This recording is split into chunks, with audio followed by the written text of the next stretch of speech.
अस्सलाम वालेकुम दोस्तों, कैसे हो आप लोग। इस वीडियो में बात करेंगे माल्टा में जाकर के कितना हम सैलरी उठा सकते हैं, कितना पैसा कमा सकते हैं, इसके बारे में। क्योंकि लोग पैसे के लिए ही उधर मूव करना चाह रहे हैं और बहुत लोगों के मन में ये डाउट रहता है कि शानवर भाई वहाँ पे सैलरी कितनी होगी, कितना हम कमा सकेंगे। तो इस चीज़ को मैं क्लियर करने का कोशिश करूँगा इस वीडियो में। देखिए, मैं जो है इस वीडियो में जो भी एग्ज़ाम्पल दूंगा वो कम से कम वाला मैं दूंगा। आप लोगों को ज़्यादा सपने नहीं दिखाऊंगा, बढ़ा चढ़ा के बताने की ज़रूरत नहीं है। क्योंकि पर्सनली मुझे ऐसा लगता है ना कि इंसान को हमेशा एक्सपेक्टेशन जो है कम से कम रखना चाहिए ताकि उसको ज़्यादा दिक्कत ना हो।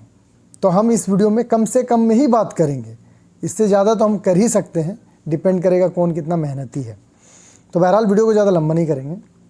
देखिए, सबसे लो कैटेगरी का जॉब क्या होता है, क्लीनर, लेबर, ये सब होता है। तो यूरोप कंट्री में ना ये वीज़ा पाना थोड़ा आसान रहता है एज कम्पेयर टू जो हाई प्रोफेशन वाली जॉब्स होती है उसके कंपैरिजन में। एग्ज़ाम्पल पे कोई अगर इंजीनियर है या फिर टेक्नीशियन ही है तो उनके लिए वो वीज़ा मिलना थोड़ा टफ़ होता है। क्योंकि यूरोप में ये रूल है कि जितने भी यूरोप कंट्रीज़ में वांट्स निकाला जाता है वो पहले वहाँ के इंटरनल लोगों के लिए होती है। ये पूरे यूरोप में जितना भी शेंजन कंट्री है उनका एक इंटरनल लॉ है कि कोई भी कंपनी अगर कोई वांट निकाल रही है तो पहले उसका एडवर्टाइजमेंट अपने लोगों के लिए करेगा। उसके बाद अगर अपने लोगों में से उसका भर्ती पूर्ति नहीं हो रहा है तो फिर वो कोई थर्ड कंट्री से बंदा हायर करेगा। ये रूल है। यही वजह है कि जो अच्छी वीज़ा है वो थर्ड कंट्री में ज़्यादा आ नहीं पाता है। तो लोग क्या करते हैं, यूरोप मूव करने का ट्रिक ही यही है, लो कैटेगरी का वीज़ा में चले जाते हैं। इसका और एक रीज़न ये है कि जो हाई प्रोफाइल वाली जॉब्स होती है उसमें डॉक्यूमेंटेशन का जो प्रोसेस है वो बहुत टफ़ रहता है। उसमें इंटरव्यू वगैरह भी टफ़ होती है। बहुत सारे लोग क्लियर नहीं कर पाते और बहुत से लोग करते भी हैं। तो इसलिए लोग क्या करते हैं, ईजी वे को अपनाते हैं, कोई भी वीज़ा में चले जाते हैं। ये तो मैंने एक बेसिक चीज़ बता दिया। अब मैं सैलरी की बात करता हूँ। देखिए, जो चीज़ अभी यूरोप में लागू हो चुका है ना, ये रूल तो कई साल पहले लागू हुआ है। सिमिलर यही रूल आप लोग देख रहे होंगे गल्फ़ में भी लागू हो रहा है। आप लोग गल्फ़ का कोई भी कंट्री में काम कर रहे हो, चाहे दुबई में, कुवैत, ओमान में, सऊदी में, कतर में, देख रहे होंगे बहरीन में भी, वहाँ के लोगों को पहले प्रायोरिटी दिया जा रहा है। पहले वहाँ के लोगों को अच्छी अच्छी जॉब्स पे रखा जा रहा है, उसके बाद गैर मुल्की लोगों को उस जॉब पे रखा जा रहा है। ये पूरा इनका एक टारगेट है। और मैंने यूरोप मूव करने के लिए जो डिसीजन लिया है, मेरा ये पर्सनल डिसीजन है। मुझे ऐसा लगता है कि आने वाले कुछ साल में यूरोप में ज़्यादा लोग रहेंगे। अभी जैसा गल्फ़ में है ना, एकदम कॉमन हो गया गल्फ़। एक समय था 10-15 साल पहले चले जाओ, गल्फ़ का वैल्यू हुआ करता था। आज के डेट में कहाँ उतना वैल्यू है। इधर जितना लोग पैसा कमाते उतना केरला साइड में, दिल्ली, मुंबई में लोग भी कमा सकते हैं। और सैलरी पैकेज देखो कितना कम रहता है आजकल, गल्फ़ की मैं बात कर रहा हूँ। तो आने वाले 5-10 साल में ना यूरोप गल्फ़ का जैसा होने वाला है, क्योंकि उधर बहुत ज़्यादा लोग मूव करेंगे। बहरहाल देखिए, मैं एक बंदे का एग्जांपल दे रहा हूँ जिनका ये ऑफ़र लेटर है, क्लीनर का है। इनका सैलरी कितना लगा है, 840 यूरो। आप ये स्क्रीन पे भी देख सकते हो, 840 यूरो लगा है। 40 घंटा ड्यूटी है, कॉन्ट्रैक्ट है 1 साल का। 40 घंटा मतलब एक दिन में 8 घंटे ही काम होते हैं, 8×5 = 40, मतलब 5 दिन काम होगा। मतलब ये बंदा 5 दिन काम करके 840 यूरो उठाएगा सैलरी 1 महीने में। क्योंकि यूरोप का जो लेबर लॉ है ना, उसमें यह है कि वहाँ पे सिर्फ 5 ही दिन कोई वर्कर काम कर सकता है। कोई भी कंपनी 5 दिन से ज़्यादा काम नहीं ले सकता। अब 840 यूरो का कितना बनता है, पहले मैं इसका कैलकुलेशन दिखा रहा हूँ। 840 × 90, अभी चल रहा है 90 का रेट, तो ये हो जाता है 75,600। तो 75,000 ही मान के चलते हैं राउंड फिगर में। तो कोई भी बंदा जो है ये क्लीनर का जॉब में जाके 75,000 कमाएगा, आराम से हफ्ता में 2 दिन छुट्टी लेगा। ये तो बस कहने की बात है, कोई भी बंदा जाएगा काम करने के लिए, हफ्ता में 2 दिन तो छुट्टी लेगा नहीं, है ना। अगर ये इस टाइप का कोई काम में जा रहा है, टेक्नीशियन या फिर लेबर क्लीनर वाला लोग, वो लोग ज़्यादा मेहनती होते हैं। जो एकदम हाई प्रोफेशन वाले लोग हैं और इंजीनियर वगैरह में जा रहे हैं, हो सकता है वो लोग 5 दिन ड्यूटी करें, बाकी 2 दिन आराम करें, और उनका सैलरी भी ज़्यादा होता है। दुनिया ही ऐसा है ना कि जो लोग ज़्यादा काम करते हैं, ज़्यादा मेहनत करते हैं, हार्डवर्क करते हैं, उनकी सैलरी कम रहती है, और जो जितना आराम का काम करता है उनको सैलरी उतना ज़्यादा मिलता है। इसलिए बोला जाता है कि पढ़ाई करो। तो देखिए क्लीनर 75,000 कमा लेगा वो, है ना। 75,000 में आधा वो ख़त्म कर देगा खा के, डिवाइडेड बाई 2, फिर भी वो 37,000 रुपीज़ बचा लेगा। ये मैंने एक सिंपल एग्जांपल दिया आप लोगों को कि आधा पैसा उसका खर्चा वर्चा में चला जाएगा, आधा पैसा बचेगा। अब क्या आप लोगों को सच में ऐसा लगता है कि कोई बंदा अगर जाएगा, क्लीनर का ही मैं बात कर रहा हूँ, क्लीनर का ही काम में जाएगा, तो वो हफ्ता में 2 दिन छुट्टी मारेगा, आराम से रहेगा और इतनी ही सैलरी उठा के रहेगा? नहीं, क्योंकि यूरोप में आपको छूट बहुत ज़्यादा मिलता है। वहाँ पे पार्ट टाइम वगैरह करने की सुविधा बहुत है। अगर आदमी वहाँ पे काम करना चाहे तो कोई भी रेस्टोरेंट में जाके कर सकता है, वेटर वगैरह का, कोई भी मॉल्स में जाके कर सकता है, और वहाँ पे यूरो का हिसाब है। तो आप लोग रिसर्च कर लेना, जितने भी लोग वहाँ पे काम कर रहे हैं मेरे फ्रेंड सर्कल में, मेरे फ्रेंड्स, वो लोग कितना कमाते हैं। ओवर टाइम अगर चलता है तो 6 यूरो 7 यूरो पर आवर का देता है वहाँ की कंपनी। अगर कोई पार्ट टाइम कर रहा है तो वहाँ पे भी, ये मैं मिनिमम बोल रहा हूँ, ज़्यादा भी मिल सकता है, एन एवरेज 6-7 यूरो पर घंटा मिलता है। तो अगर कोई बंदा वहाँ पे जाता है काम करने के लिए, 8 घंटा ड्यूटी के बाद डेली अगर वो 5-6 घंटा भी पार्ट टाइम कर लिया, सऊदी में तो 8-9 घंटा लोग पार्ट टाइम करते हैं, डबल ड्यूटी करते हैं, 1000 रियाल 800 रियाल अभी मिल रहा है, 1200 रियाल ऐसा मिलता है, बहुत मेहनत करते हैं लोग। तो वहाँ पे अगर मान लो कोई बंदा 4 घंटा ज़्यादा ही करेगा, 6 घंटा मान के चलते, डेली कोई 6 घंटे एक्स्ट्रा काम कर रहा, 6 घंटे को हम कितना दिन में कैलकुलेट करेंगे? 24 दिन में। तो अगर डेली उसको 6 यूरो मिल रहा और वो 5 घंटा कर रहा, तो 6 × 5 यानी 30 यूरो वो एक्स्ट्रा कमा रहा डेली का।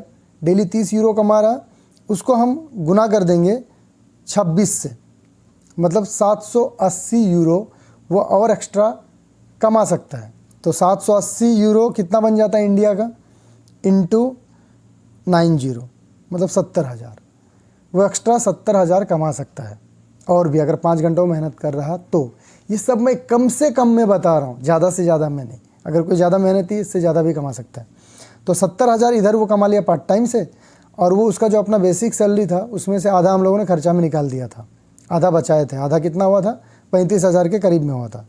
तो 35 × 70 कितना हो रहा है? ये सीधा 1,05,000 के करीब में हो रहा है।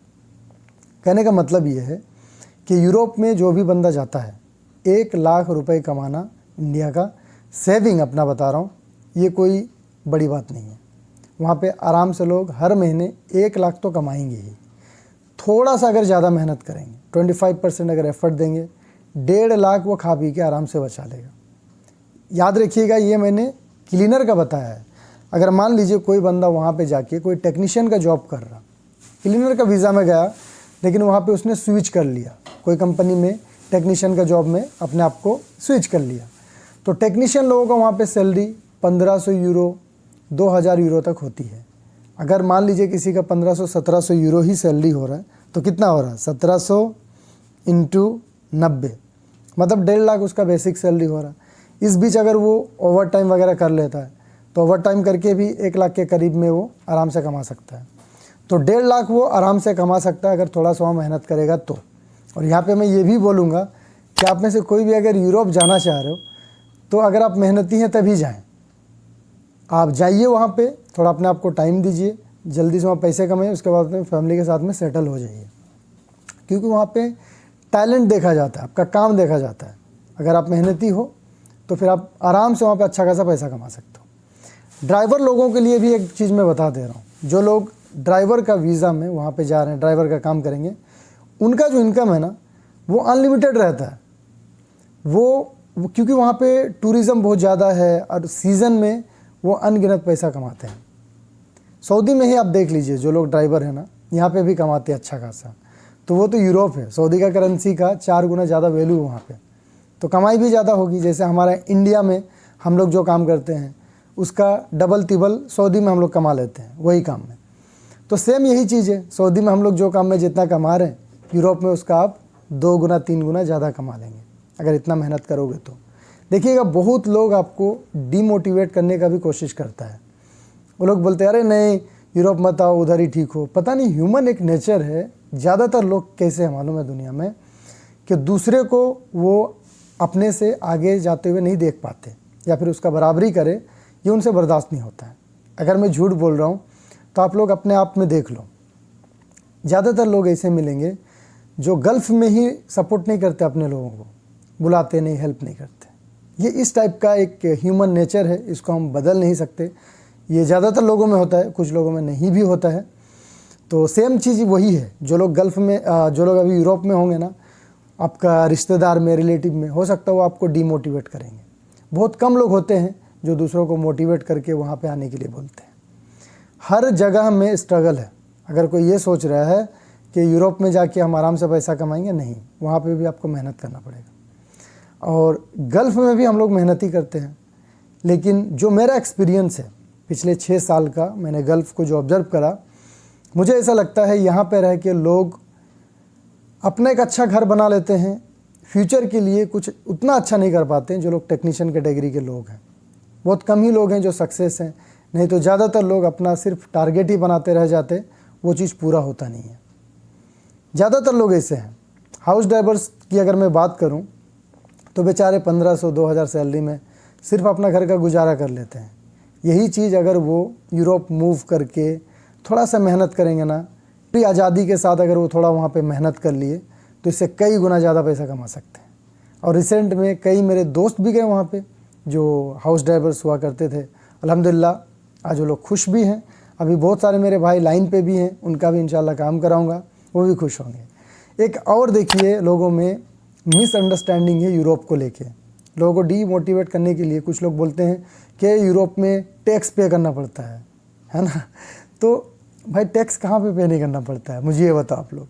इंडिया में भी जीएसटी पे करना पड़ता है, सऊदी में भी हम लोग टैक्स पे करते हैं, यूरोप में भी 10% टैक्स पे करना पड़ता है। तो क्या हुआ, 10% अगर आप टैक्स पे कर रहे हो तो उसके लिए वहाँ की गवर्नमेंट आपको फैसिलिटी भी देती है। जो टैक्स पेयर्स हैं यूरोप में, उनको क्या क्या फ्रीडम है, आप एक बार थोड़ा गूगल कर लेना।